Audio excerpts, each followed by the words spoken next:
This is the Inner Chief Podcast, episode 377. So one of the things that I think parkrun made obvious to me, and still does, was that as people are getting older, it's harder to maintain that sense of community unless you've got things like parkrun that are driving that connection.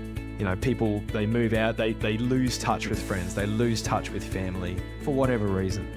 From a wellbeing perspective, yeah, of course parkrun people are physically active, they run and they walk, but that's not the driver. The driver is the community. G'day, this is the Inner Chief Podcast, episode 377 with Tim Oberg, former CEO of Parkrun Australia, on escaping the rat race, building a vibrant community and managing anxiety. I am your host, Greg Layton, founder of Chiefmaker and the Council of Chiefs.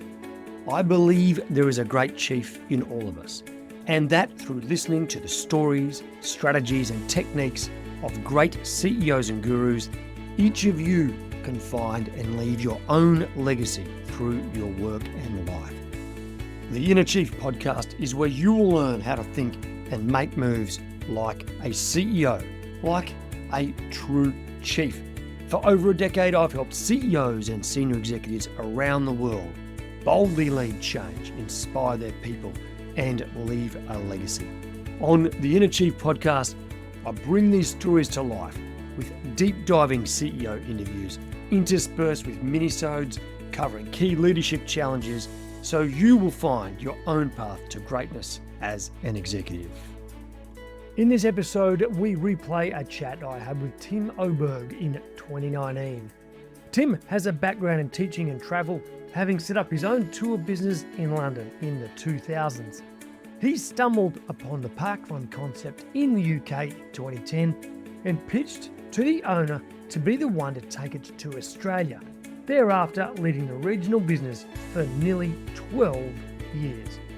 Tim is now the founder of Next Star Sports Academy and the Healthy Kids Project, as he uses his vast experience in health and wellbeing to tackle some of the biggest challenges amongst the younger generations. He's also a board member at Little Athletics Queensland and lives in Airlie Beach with his wife and 4 kids, and congratulations to them as they have recently welcomed a little baby girl. Chiefs, in this best of masterclass, Tim will share his epic backstory that got him where he is today. You'll love this. It's one of the most in-depth, interesting and crazy ones we've ever had on the show. We'll talk about the courage he showed in repeatedly escaping the rat race to start his own business, growing the Parkrun Australia community from nothing to the biggest of its kind in the country, and how he has survived and even thrived despite having dealt with anxiety. Chiefs, without further ado, let's hear from our best of guest, Tim Oberg. Righto, I'm here with Tim Oberg, CEO of Parkrun Australia. Tim, welcome to the Inner Chief Podcast, mate. Greg, great to be here. Looking forward to it. Mate, look, we know a bit about Parkrun here, but we know very little about you, the man behind the scenes. Can you give us a bit of a story that sums up your childhood and early life? Yeah, absolutely. Well, happy is the first thing. So I grew up in Boondall, which is suburban north side Brisbane. My parents are still in the same house that I grew up in, which I'm finding is more rare when I talk to my friends, and most of them, the parents have downsized or something like that by now. But no, my mum and dad are committed. They're not moving from Queenstown Avenue in Boondall. So no, really, really great childhood. I come from a family of teachers, so mum and dad both teachers.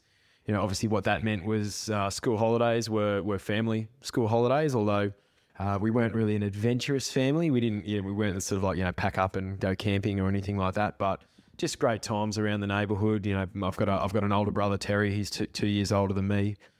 So there's sort of typical antics that, 2 boys get up to around a house. Like very happy, very, very happy upbringing, as I say, active. And, although funnily enough, I was really the sort of the short, dumpy kid at school. Like I look at my son Jack now, and he's like got this lean, frame, which he gets from my wife's side of the family. And I look at him, I think, oh, I'd love to have had that frame when I was a kid.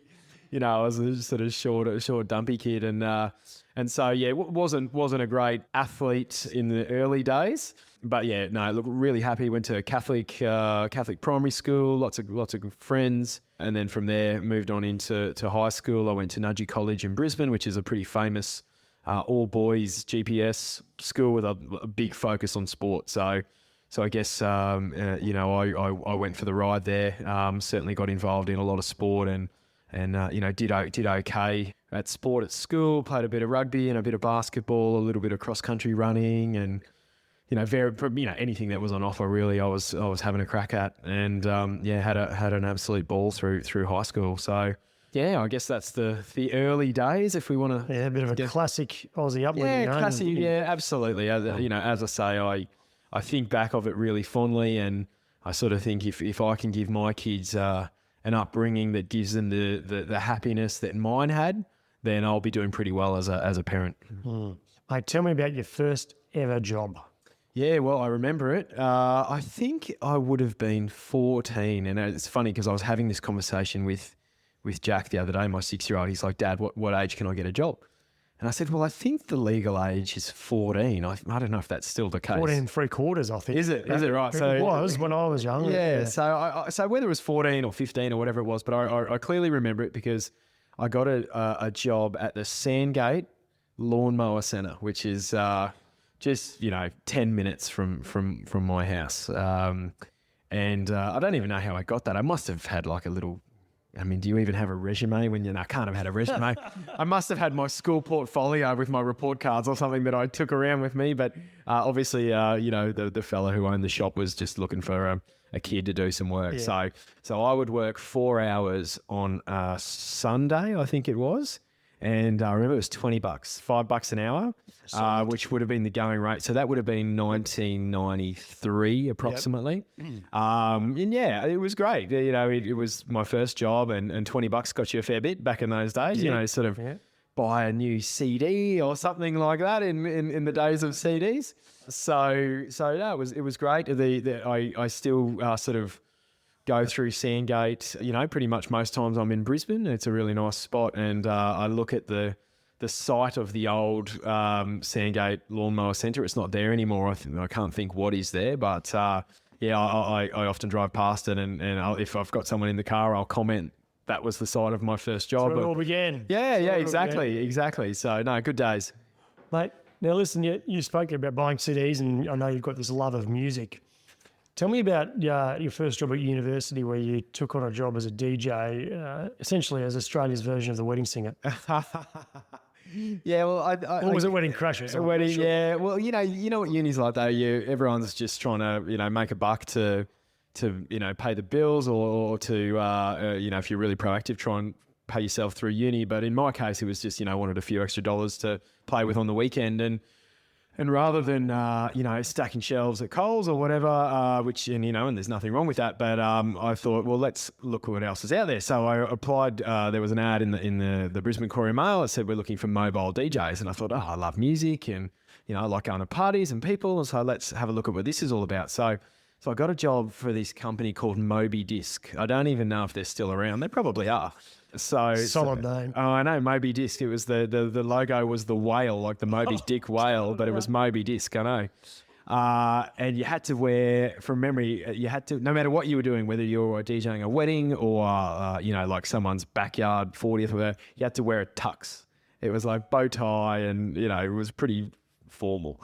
Anyway, but that was fine because the money was quite good. I remember it was something like, you know, you go work for 4 hours and you get up $120 or something like that. $5 an hour. I know. Jeez. So I was like, okay, this money's not bad. So I did that for a little while and really enjoyed it. And then there was another bloke who was looking for a mobile DJ for a small business. Oh What a Night DJs. So another great name. And Jules was his name. I can't think of his surname. But anyway, he was looking for, you know, a little protege almost.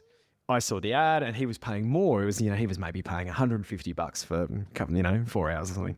So I got a job with him and then I worked for him for a little bit and then he went away. He was going on holidays and he said, can you run my business while I go away? I'm like, well, what do you mean? He's like, well, here's my pager. the days of pagers. Here's my pager, and I'll get all the calls diverted to the pager, and when a booking comes in, can you take it, and here are the jobs and whatnot. So I did that he went away for a month or something, and I ran his business. And then I remember when he got back, I remember thinking to myself, that was actually good fun. It was pretty straightforward.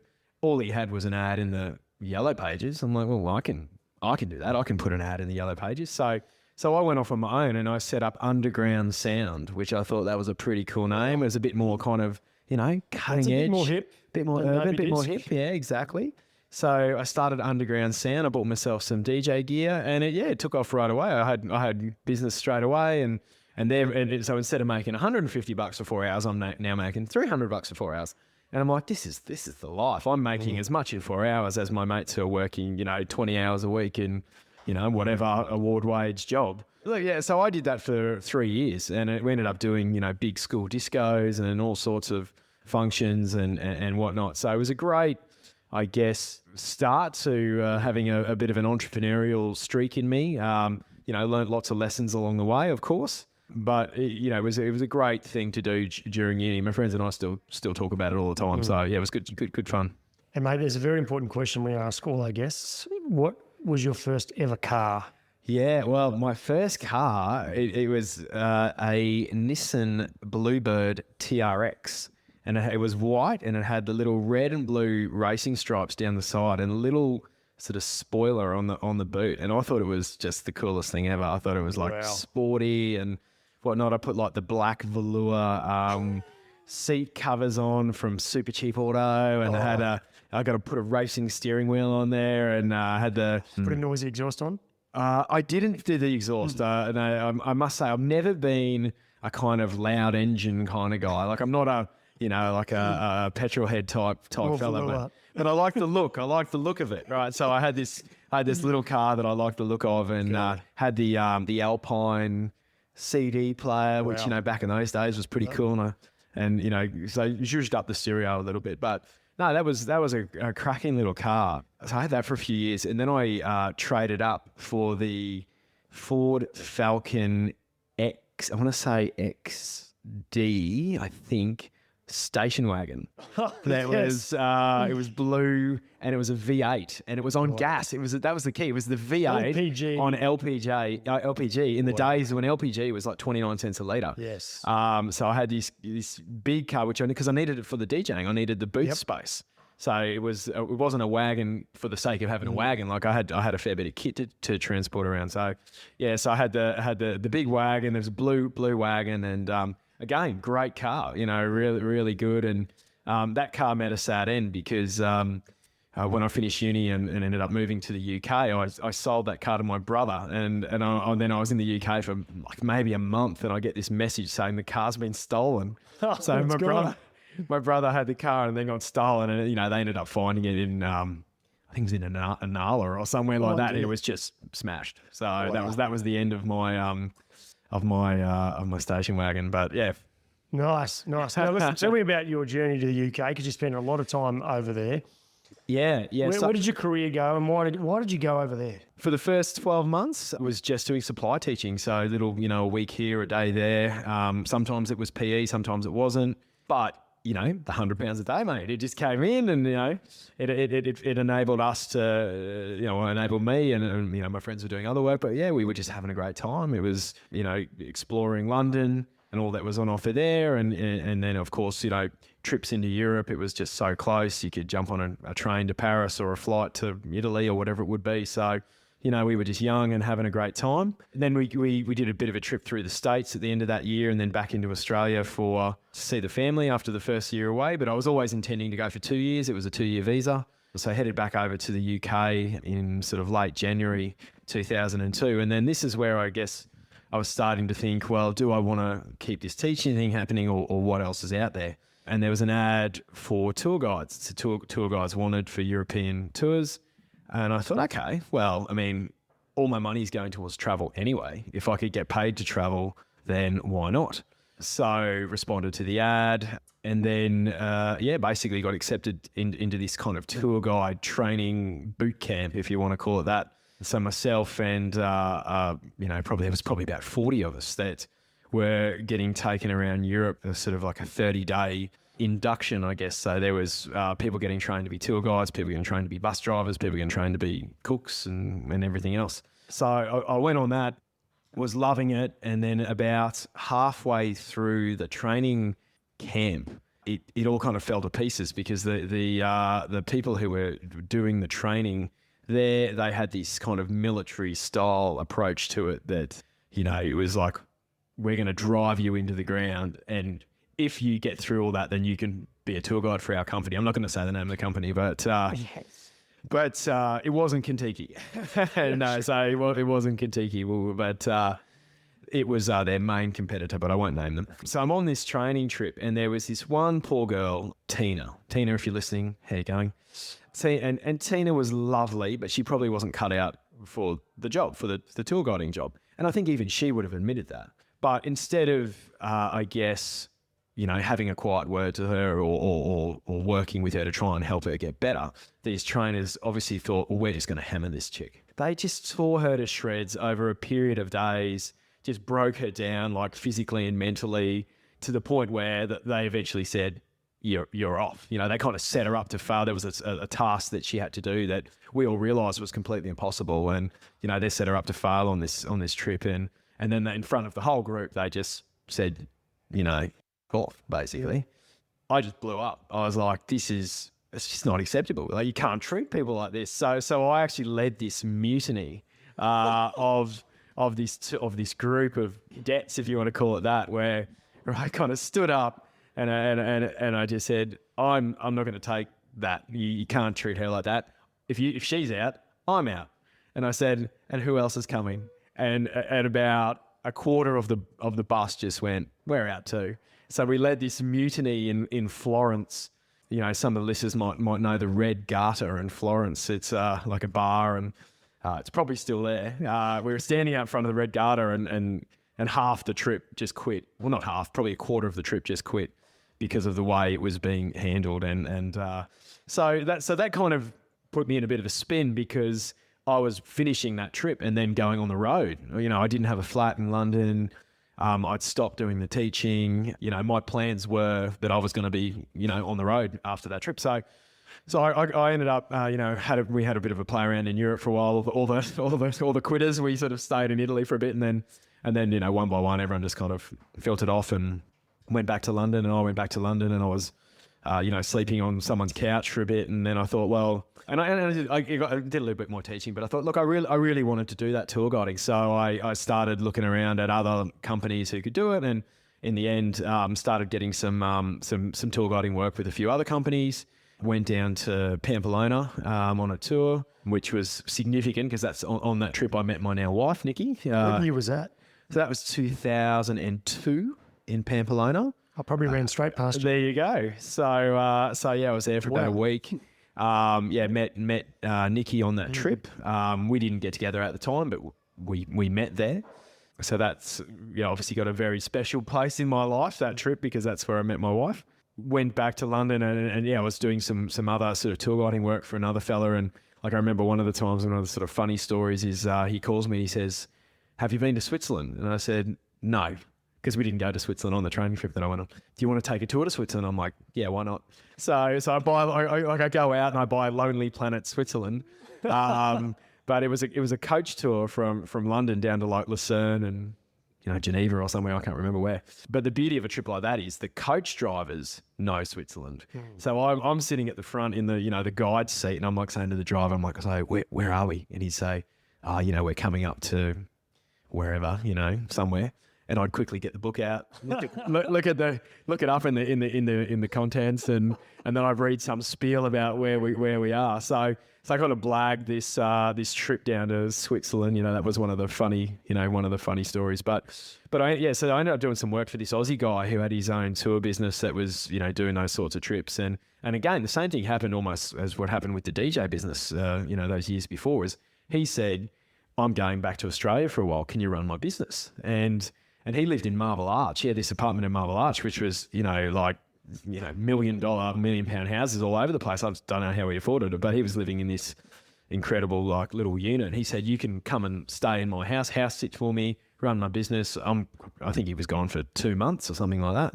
And I thought, this is great. So I went and ran this guy's company, organising all the tours and taking tours and all that, and living in central London. And I had all my mates move in with me. I'm like, come move in, this guy's gone. His name was Brenton. Brenton, if you're listening, sorry about that. But yeah, no, I had a ball. But then he came back, similar to the DJ business. So I thought, well, I can do that. That was fun. That was easy. It wasn't that hard. And I had a nickname by this point on the tours. Someone coined me as Tim the Tour Man, because at the time, one of the big shows on TV was Tim Allen, Home Improvement, Tim the Tour Man. So it was a bit of obviously a play on words from that. So I had this kind of nickname, Tim the Tour Man, and I thought, well, I'm going to start up a business. What should I call it? It was Tim the Tour Man. That was the obvious name. So it all kind of started because one of my mates, Chris Varco, Chris, if you're listening, B-Man, he lives here in Melbourne actually. He was leaving London after 2 years. He was one of the original 3 when we came over together, and he said, I want to do something for my farewell. Let's go to Berlin. And I'm like, great, let's go to Berlin. I'll organise it. So I put together all the logistics of the tour for all our friends. But then friends of friends wanted to come. They said, well, can we come? We want to go to Berlin. And then we ended up. So we took 10 mates, but I ended up taking 10 others, 10 randoms essentially, who paid me. So my mates paid costs, but the rest paid, sort of market rate, I guess you'd call it. So took this tour to Berlin, and that was the start of it. It was like, right, I just made £1,000 in the weekend. This is what I'm going to do. So I started thinking about, right, where have I been in my own travels, or where have other people talked about that would be a good weekend trip from London? Because I thought the market here, it's not, like a Kentucky tour where you go away for 30 days because you've got to give up your work. So everyone I know in London is on a daily rate. You're on X pounds per day. So if you have a day off work, that costs you X pounds. So I thought the market here is around leave London Friday night, get back to London Sunday night. What can I package up that can fit that bill? So there was this significant kind of travel side of the business. But then the other thing that really, I guess, probably where all those customers, where they came from, was that every month I was running the Monopoly pub crawl in London. So we would, meet at Whitechapel in the Blind Beggar pub in Whitechapel. And then from there, tour around various pubs, normally go to somewhere between 15 and 20 pubs. So not every Monopoly board location had a pub that we went to, but we would try and walk past. So you'd walk through Trafalgar Square to get to Pall Mall, where there'd be a pub or something like that. So people were getting their photos. They were ticking off their Monopoly. I remember that pub crawl. Yeah, I mean, I've done elements of it. Yeah, so I sort of, I guess, commercialised that concept of Monopoly pub crawling. So I would do that. There'd be hundreds of people that would turn up and do that on a Saturday, kind of like the first Saturday of the month or whatever it was. And those hundreds of people then became the customers for the other tours. Yep. So ended up doing that then for 8 years. So it kept me there. As I say, I met Nikki in the early days on that tour in Pamplona, but then the following year we got together, and then so we had this incredible kind of journey in London where that business was growing and we were traveling all the time. She was nannying, so she was a Monday to Friday job, but then, as I say, came out, was able to come on all the tours, and so we did just, so much travel. I look back on it now, and it's, something that gives me great joy to look back on it and think how much fun we had doing all that sort of stuff, and met so many great people. And, obviously we're here today because one of the people I met was Rob, who's your mate, who, hooked us up here. So it's, a lot of the people and influences in my life are still people I met from those days, in London, which was incredible. Special time for, I think, anyone that went, particularly during that period. I think it was the golden age through the late 90s, early 2000s, where I think so, yeah. And formed a lot of people. Yeah, there was a really, really big, fun Antipodean community in there. And my guess is it would take us about 3 minutes to find someone we both knew in London at that time. Yeah, no, there's no doubt. There's no doubt. We won't bore the listeners with that. Now, Chief, are you working your tail off, doing everything you can to be the best professional, but still finding perhaps you're not getting in front and you just don't know why? You're not sure if it's a relationship with your boss that's costing you, maybe your routines or your processes. Maybe you don't have the right network or the right skills, or maybe You just don't have the right track record in place. Whatever it is, sometimes it's hard to know what exactly might be costing you a promotion and mastery at work. So what I've done is created for you the Chief Maker Career Scorecard. It's a 25-question survey that gives you a free automated report about your precise situation. I'll tell you exactly what you need to do in order to get ahead and design a roadmap for your dream job and life. As I said, it's totally free. I've automated the whole process so anybody can do it in just a couple of minutes. Just go to chiefmaker.com/scorecard. What I'd like to know a bit about is parkrun. First of all, how did you come across parkrun? And then how did you convince the founder that you should be the top dog over there? Well, I know we're not on a time limit. I'll give you the long story, which is that when I was running my travel company, through some connections from Nikki, I met these British guys who had property interests in Montenegro, which was, part of the former Yugoslavia. Montenegro had only recently, so this is 2007. So the previous year, Montenegro had split from Serbia, so it was an independent country. It had only been an independent country for 12 months, and so there was lots of opportunity. And so these British guys were down there buying up land and building houses and all that sort of stuff. But they also wanted to, I guess, look at what tourism opportunities there would be. So if they're going to try and sell these houses to Brits as holiday homes or whatever it would be, there needs to be other stuff going on. It can't just be a house and a lake and that's it. So they had this idea that Montenegro could be the sort of the Queenstown of Europe, and they wanted to look at extreme sports opportunities and other things. So I met them, and they knew with my background that I was sort of involved in tourism and whatnot, and was a bit of a go-getter. And they said, "What do you want to go down there and live there and look at some opportunities?" So moved down there to a place called Kotor, which is an incredible location. It's about I'm going to say 2 hours south of Dubrovnik. A lot of people will know where that is, in Croatia. South of Dubrovnik. That's where we would actually fly into Dubrovnik to get to Kotor. And so we lived there for 6 months, and when we were there, we adopted a stray dog. So we found this dog in the town that was just hanging around. When we actually first saw him, we thought he was actually a dead dog in the gutter. He was just there, and we're like, oh my God, we've moved to this town where there's just dead animals around, which would not be unheard of in Eastern Europe, at that time. So, but I think a little bit later we came back and the dog opened its eye and looked at us, and we thought, oh, okay, good, it's not dead. So we started feeding it, and in the end we adopted it, and it had a local name. They used to call it Budo, Budo, but before we knew that, we'd already renamed him, and he was Clarence the dog. So we adopted this dog, and I decided I was going to train for a marathon while I was there. I wasn't a serious runner. I was just someone who ran a bit to keep fit and ran with my friends and whatever. But I thought, okay, I'm going to challenge myself. We're going to be living in this location for 6 months. It's beautiful. It's flat. There's lots of places I can run for flat, and I could do some training. So I thought, I'm going to go tick the bucket list. I'm going to run a marathon. And so I signed up for the Munich Marathon. And all throughout this training, I trained solidly for sort of 3-4 months for the marathon. Clarence, the dog, would run with me, and not on a lead. He would just, I would wake up in the morning, and before we actually sort of brought him into the house as a proper pet, he'd just be hanging out somewhere in the town, and I'd wake up at 5 a.m. or whatever and walk out, and he'd be there. We'd wander out to the front of the town and go for a run around the lake, and he'd be there, and he'd run with me for 3 or 4 kilometres and then tire out, and I'd keep going for another hour or whatever it might be.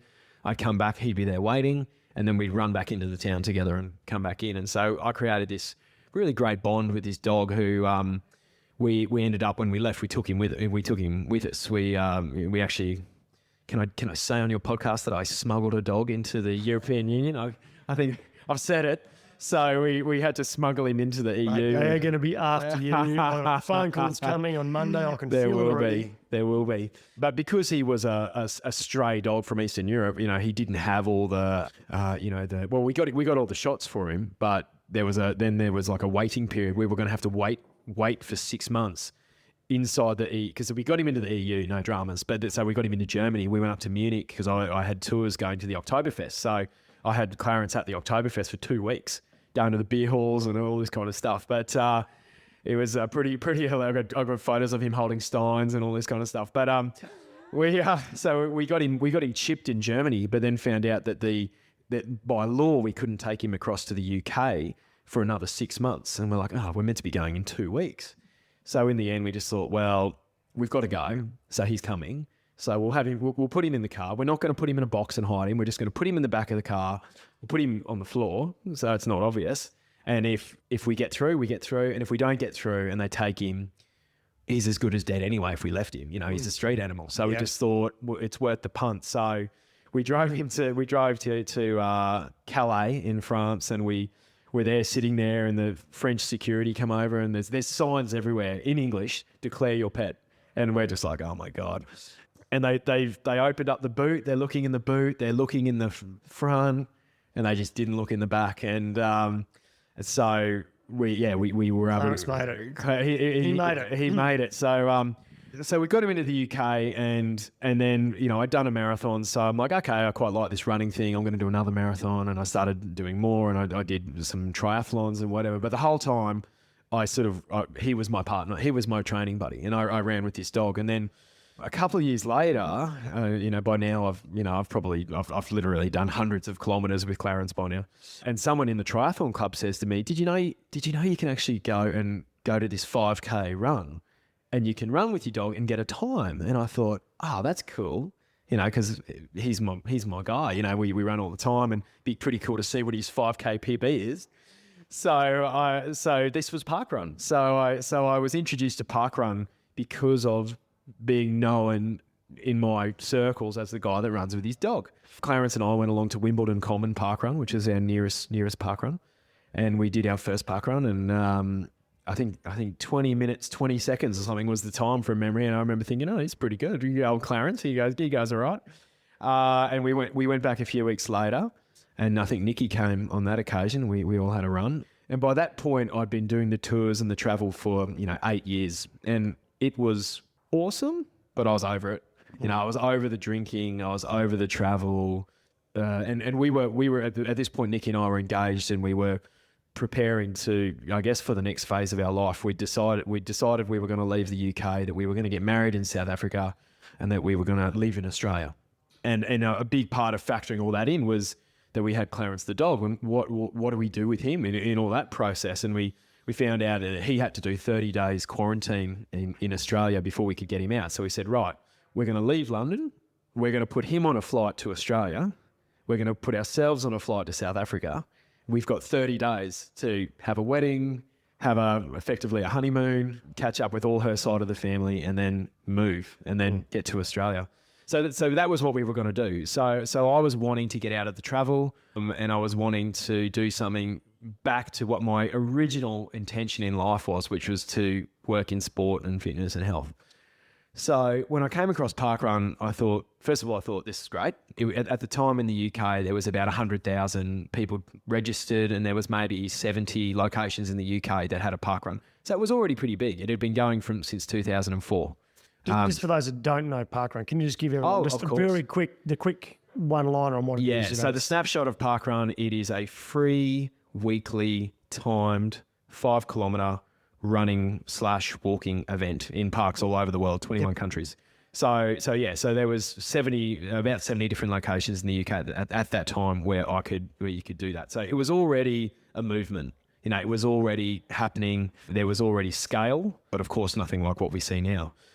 So I looked at that and I thought, this is a really interesting model. I wonder what the future plans are. So I reached out to Parkrun just through the website, info@parkrun.com or whatever it was. And I pretty quickly had a reply from Paul Sinton-Hewitt, who is the founder. And I didn't know that at the time. I didn't know who Paul was, but he was the founder of Parkrun. So I met with him in a little cafe in Wimbledon Village, Costa Coffee Cafe in Wimbledon Village. And we met up and we had a chat, and I sort of said, this is me. I've got this background of events and organising stuff, but my academic background is sport and fitness and whatnot. I'm wondering if, are you thinking about growing parkrun? I'd be interested in taking it to Australia. And we had a really good chat. We then met up, maybe a month later, had another really good chat, and we decided we were going to do it. Or he decided we were going to do it. So that was sort of how parkrun, I guess, came to be for me. I had a bit of an experience with the UK through the dog, had a couple of meetings with the founder, and we decided that we would do a license agreement. I would have a license to bring parkrun to Australia. But after that, I was pretty much on my own. Like I had to make it work. So this is where that sort of entrepreneurial background really helped me, because no one was going to make it happen for me. I had to get things happening, and got pretty lucky early on, because when I was in South Africa and doing that 30 days with the wedding and whatnot, my wife's brother's best friend worked for Adidas in South Africa, and I told him what we were doing, and he said, right, I'll introduce you to the guys at Adidas in Australia. So not long after we returned, before parkrun had even got off the ground here, I was having conversations with Adidas, and I flew down here to Melbourne and sort of pitched them the story as, where we were at that time and what the potential could be in Australia. And they went for it. It was they were looking for something in the running space. They had some new product that was about to hit the market that was pretty running focused. And so we had our first sponsor with a big name, like Adidas. And I think back to those days, and I get asked this a lot. What were you thinking? What was the plan? And the reality is there was no plan. The plan was, I'm going to launch one parkrun event. We're going to launch one, and we're going to then see what happens. We'll then launch another one at some point. And so I think in that first 12 months from when we launched, so we launched in April 2011. So in that first 12 months, we launched 6 events. We launched on the Gold Coast first, then Brisbane, then here in Melbourne, then Sydney, and then I think another one on the Gold Coast, and then Newcastle. I think that was the order. I could be wrong on that, but I'm pretty sure that was the order. It went well, but and within, by about the middle of 2012, I had an inkling that this is actually going to gain some momentum, and this is something that could be a job. Like, I wasn't viewing it as a job at that point. It was something that it was a hobby and something that was fun, and it was great for me to network and meet people and whatnot. But then it started to sort of evolve and gain some momentum, and so I stopped doing any other work in about July 2012, which was great timing, because that was also when we had our first child. Jack was born in July 2012. And it's just been to be honest, it's been just like a roller coaster ever since then. It's just been, probably not a roller coaster, because it hasn't been up and down. It's just been up and up. So it's been an amazing journey. And, we're now sitting here today we're in 21 countries now. We were country 2. We're now in 21 countries. There's almost 6 million registered parkrunners around the world now. Here in Australia, we're almost at 800,000. We've got over 350 locations just here in Australia, about 1,800 around the world. We also oversee Malaysia, Singapore and Japan from here. We've just launched in prisons. So we've got 2 prisons in Australia that have parkrun as part of their rehabilitation program. That is magic. We've got an event. We've got a series just for juniors. So on a Sunday morning, we have junior parkrun, which is 2 kilometres, that we've been piloting for the last 12 months here, and we'll be rolling out, sort of imminently. All of these things, I still pinch myself to think that any of this is even happening. It's been a really amazing combination of good luck, hard work, right place, right time, all of that sort of stuff. There's no doubt, if I hadn't had that meeting with Paul when I had it, at some point, in the next 18 months, some other Aussie would have sat in front of him and said, done the same thing. I want to do this. So it's been an amazing journey, and a lot, and we feel like we're just getting started. I think that's almost like the scary thing, is that we look at the big numbers and where we're at. It's really tip of the iceberg to where this beast is gonna be. What are you learning about people and well-being through this work?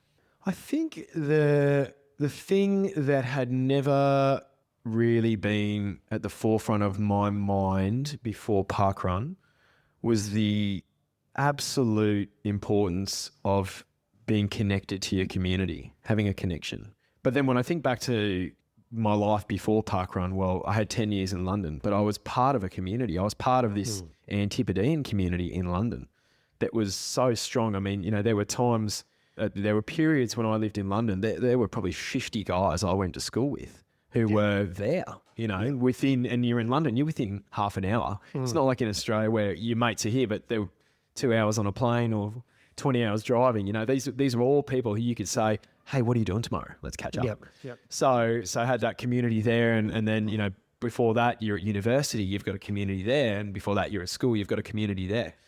So one of the things that I think parkrun made obvious to me, and still does, was that as people are getting older, it's harder to maintain that sense of community unless you've got things like parkrun that are driving that connection. People, they move out, they lose touch with friends, they lose touch with family for whatever reason. From a well-being perspective, yeah, of course, parkrun people are physically active, they run and they walk, but that's not the driver. The driver is the community. It's the connection to other people of all ages, abilities, backgrounds, at a parkrun event that keep people coming back week after week. And even for myself, like when I lived on the Gold Coast and was in the throes of those early years of setting up parkrun, I personally didn't really have that sense of community at a local level, because my local event, which was Kira Parkrun on the Gold Coast and the southern end there, I was only there probably once every 6 to 8 weeks, because every other Saturday I was setting up another parkrun or I was visiting another parkrun. So I would turn up at Kira Parkrun and I didn't really know anyone. Like, although technically it was my home event, I knew a handful of people. But when I moved the family 3 years ago, when we moved up to Airlie Beach in the Whitsundays, some local guys there set up a parkrun. That's really become a home for me. So when I go to parkrun on a Saturday now, I know everyone. And it's great. And they don't view me as Tim, the CEO of parkrun. I'm Tim, The tour man. Well, funnily enough, I have actually met people in the Whitsundays that did my tours, and we laugh about it. But Fantastic. no, look, I'm just Tim from Airlie Beach when I go to my local parkrun, which is great. So for the first time in my, I guess, we're looking at a bit of an 8-year journey for me. It's only in the last sort of 3 years that I've had that personal benefit of having that really, really, really strong connection to my community through parkrun. And it's been so important. We make, my wife and I and the kids, we're at that parkrun every Saturday. We've got the junior parkrun on the Sunday, and it's great. You just turn up, everyone, and I love it. And you go to the shops during the week, and there's everyone from parkrun at the shops doing the grocery shopping, and whatever it would be. Yeah. So that's I guess in answering your question about what has parkrun taught me about well-being, it's definitely around the value of being connected to your community. Righto, Chief. More from Tim in a minute. Now, recently I spoke to James Schofield, founder of Insight Investor Relations. We spoke about pitching your business, raising capital, and winning investor trust. Here's what James had to say about the most important skill a founder must have.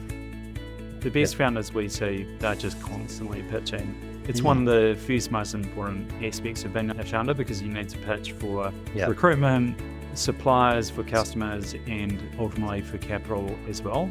Founders are literally pitching the business into existence. So it's one of the key skill sets, and the best founders I've seen are great at pitching their business. It's not over the top, but they're just really great natural pitches. But on the capital raise side, we'd encourage them to, again, start early, start 6 months, 12 months out. You can listen to that wonderful conversation with James Schofield by going to chiefmaker.com/376. Righto, Chief. Let's get back to our best of guest, Tim Oberg. Now, you've had some struggle with mental health issues. It's something you're very passionate about. Can you talk a bit about anxiety and how that caught up with you, and then what have you done to beat it, I suppose? Yeah, absolutely. And so I guess, in hearing my story so far, listeners are probably understanding that I'm a pretty enthusiastic guy, a bit of a go-getter, and have worked pretty hard and burnt the candle at both ends along the way. And that was all fine until it wasn't. Yeah.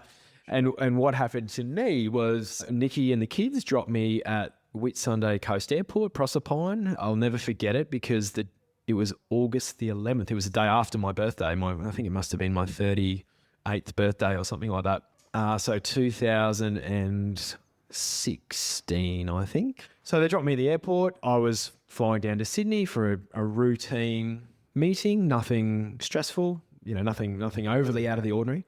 And I walked into the airport, went through security, sat down and fell to pieces. My heart rate just went through the roof. And basically I had a panic attack, and I'd never had a panic attack before. So I didn't know what was going on. I thought I was, having a heart attack or something like that. And at the time, it's different now, but at the time there was no mobile service at that airport. It was sort of out in the sticks. So I couldn't call Nikki and say, hey, something's going down. I was just there in an airport surrounded by strangers. Yeah, falling apart. And I had no idea what was going on. I had no history of anxiety, no history of panic attacks, and just lost it. So I'm sitting there, my head's buried in my hands. Anyone else would have walked past just looking at me thinking, oh, he's tired or he's got hangover or whatever. But, my world was essentially crumbling. And I was early as well for my flight. So I had like an hour until the flight. So I'm just sitting there for an hour thinking, what's going on? And am I going to get on this flight? Am I going? And in the end, I got on and just sat there for the whole flight, head buried in the in-flight magazine. I was sitting next to some like 16-year-old kid with his headphones on. So I'm like, I can't even strike up some sort of like small talk to try and, get my mind off it. So yeah, it was awful. It was an awful experience. I didn't, now I know it was a panic attack. At the time, I didn't know what was going on. I got out in Sydney and just effectively just collapsed in a chair. And I rang Nikki and I said, something's happened. I don't know what's just happened. I feel like I've run a marathon. I'm exhausted. My heart rate is going nuts. What should I do? And we're like, oh, maybe... Because neither of us had any experience with anything like that. We thought maybe I can go to the pharmacist and they can give me like a tablet or something, some sort of drug that can bring me back down or whatever. So I went to a pharmacy and they gave me nothing really. And in the end, I basically blagged my way through a couple of days worth of meetings in Sydney, feeling terrible. I was staying with a friend who I kept it hidden from them. I didn't know what was going on. I didn't even know what to say. And so I had this terrible sort of 48 hours in Sydney that I got through. And then my friend was taking me to the airport on the way back out. It was funny because this is a friend of mine who is probably a 30-minute park runner. And at the time I was probably a 20-minute park runner. And I said to her, I'm going to run with you today. And she's like, no, don't be silly. I said, no, I want to run with you today. Because I felt like I had to run with her. I didn't know if I was going to have a heart attack or whatever. And so we ran around and we did the park run on the Saturday and we were talking, and then she took me to the airport and I thought, I've got to tell someone about this. So I said to her at the time, I said, look, I've been staying with you for 2 days. I've just got to tell you what's been going on. I don't know if you've noticed, and I told her what had happened. And it ends up that she then told me that she deals with the same thing. She's, I've had issues with anxiety and all this. And I was like, so is this, I'm like, is this anxiety? Is this what this is? And she's like, yeah, that's anxiety and panic attack. And so that's really where I guess it was an eye opener for me. I thought, I've just talked about it with someone. It made me feel better. It enlightened me. She was supportive. So I thought there's value in this. And I got back to the Whitsundays and my wife and I, we sat down and we basically dissected my life. We said, what is going on right now that could be causing this? Because, as I said earlier, I had a great childhood. It's not like I've got things rearing up from my past that are coming to bite me as an adult. And we just sort of looked at my life and said, well, you've been going hard for 15 years and, you've had the responsibility of working for yourself, which is, no one's going to put those dollars in your bank if you don't do it. And really, I'd let my work life consume my whole life, sleeping with the mobile phone by the bed. Emails would go off in the middle of the night. I'd wake up and answer an email and then couldn't go back to sleep. And, just typical things like that a lot of people listening here probably do. Any sort of boundary that I'd had between what was work and what was not work was gone. Everything was just merged into this existence of always being on, available, and whatnot. So we restructured my life. I got another mobile phone that was the work phone, and that work phone goes off when work finishes, and it turns on again when work starts. And at that point, because I was working in because Parkrun's a global team, I was getting up, I was doing conference calls with the rest of the global Parkrun kind of team, and I was the one who took the bullet. I'd get up at 2 a.m. so that the time zone fitted for UK, USA, etc. So I spoke to my colleagues, and we stopped doing that. And there was just lots of things in just the way I was structuring my life that I was able to change. The mobile phone is not in the bedroom ever for me anymore, and from that day, I actually find when I travel, I do need the phone near me when I travel, because it's like my alarm clock. When I'm at home, I've got an old school alarm clock. When I travel, I do need the phone near me somewhere in the room, and I actually don't like it. I really don't like having my phone in my room, because there's just too much temptation. It's even whether it's not like I've got to get up and work, it's like, what's happening in the news or whatever. So I had to restructure a lot of things, I guess, from a mechanical point of view. And then I guess from a health and sort of mindfulness point of view, I brought meditation into my life, and I was I religiously meditated every night using the Headspace app for about it was just 5 to 10 minutes a night.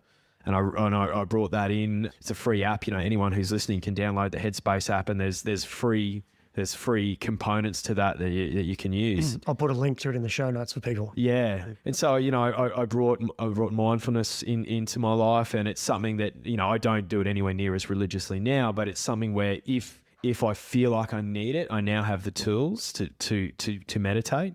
Even if it's not with the app, I'll often when I get home in the morning from working out, heart rate's going because you've been exercising, and I'll just sit in my front yard on the grass by myself for 5 minutes and just breathe, and that's something that I've learned from that experience, is the ability to just kind of self-regulate and whatnot. So I learned a whole heap of lessons off the back of that, and certainly one of them I learned was that talking about it makes me feel good. I wrote about it in the Parkrun newsletter. So I had 3 months off work. Luckily, we'd just taken on our second employee, Renee Gimbert, who's our head of operations, or chief operating officer.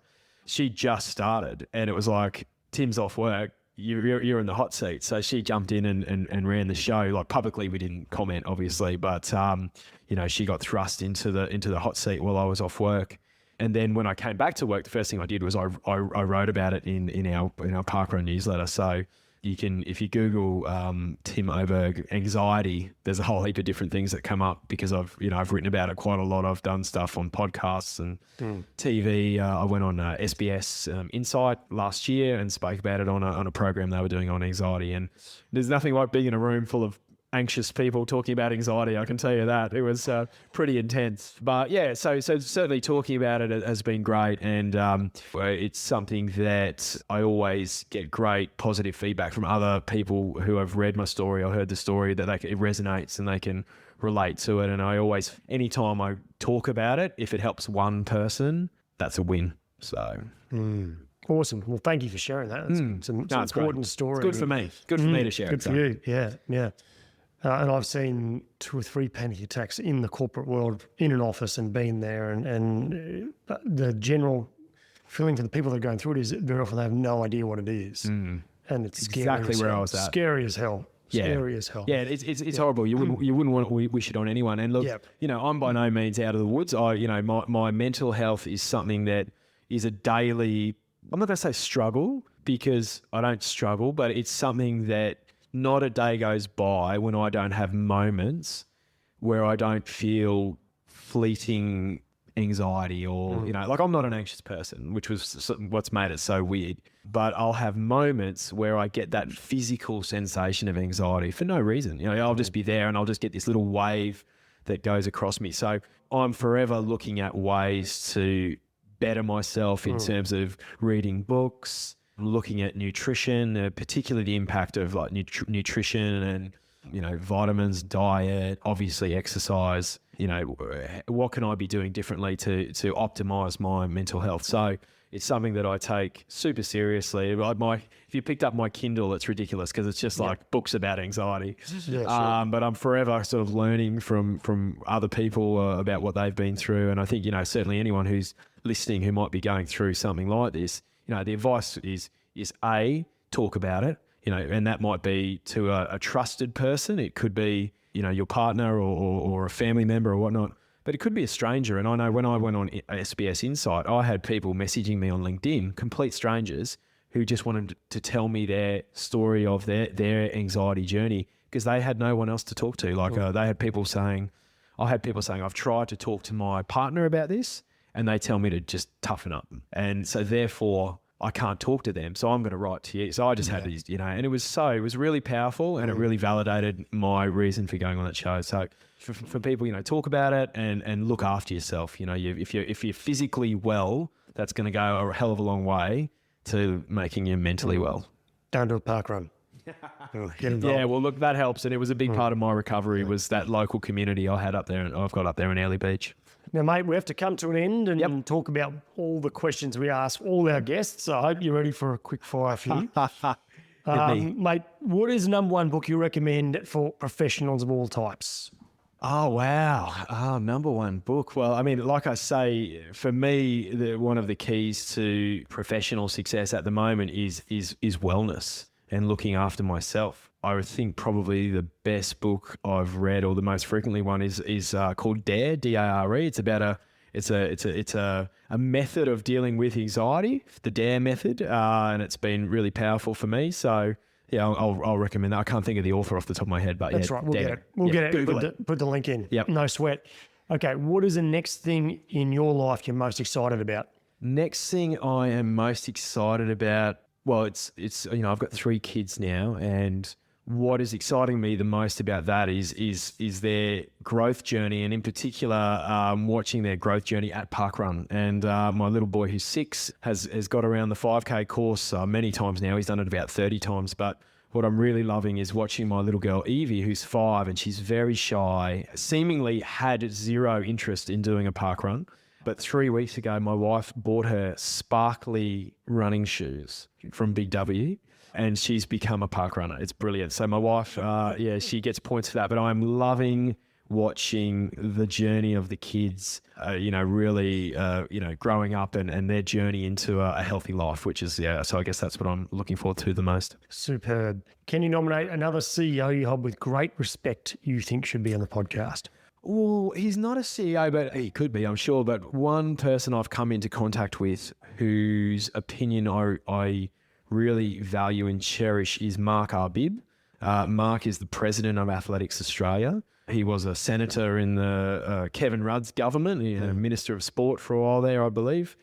He's now the president of Athletics Australia, and he sits sort of beside James Packer. He's James Packer's right-hand person. So extremely influential business person and political person, but for me, I really just value his advice. I don't call him often, but when I do, he's always full of wisdom. So I really enjoy talking to Mark about I guess my career and so on. So yeah, that's who I would suggest. I can make the intro if you want. That'd be great. We'd love that. We'd love that.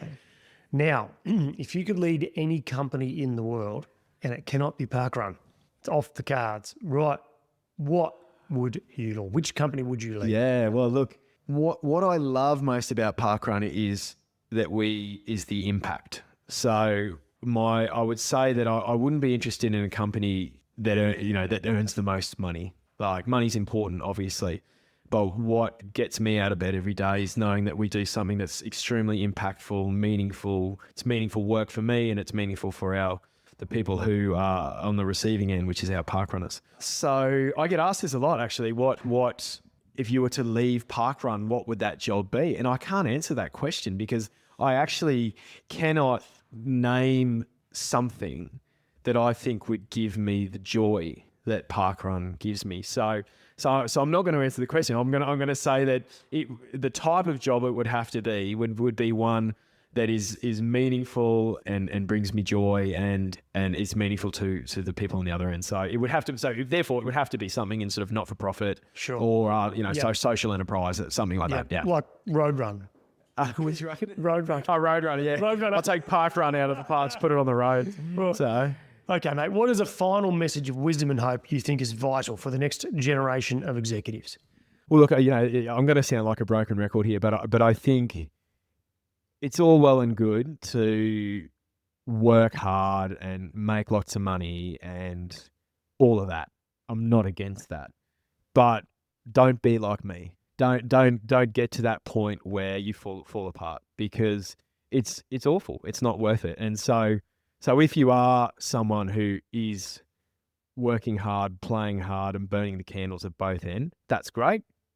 I'm not saying don't do that, but somewhere in there, somewhere in your time, be it daily or weekly, make sure you set aside time to look after your well-being, because if you lose that, the money doesn't matter, the fame doesn't matter, whatever it might be, the position you have in your business doesn't matter. If without your well-being, you're not going to be able to enjoy it. So look after your well-being, whatever that means. Awesome. Tim Oberg, thanks very much for your time. Greg, thanks, mate. Chief, that sums it up for this week with the remarkable Tim Oberg. All the links and resources for the episode can be found at chiefmaker.com/377. And if you would like to stay in touch and hear all about some of the best resources you can find anywhere in the world to improve your performance at work, go to chiefmaker.com/subscribe. Now, Chief, if you're yet to rate the episode and subscribe, I hope you'll do so soon. It helps others see the magnificent value that the chiefs and gurus bring to their life and career. So make sure you hit subscribe on your podcast app now, give it a 5-star rating if you think it's worthy, and leave a short review about your favourite episode. Righto, Chiefs, as always, remember to stay epic.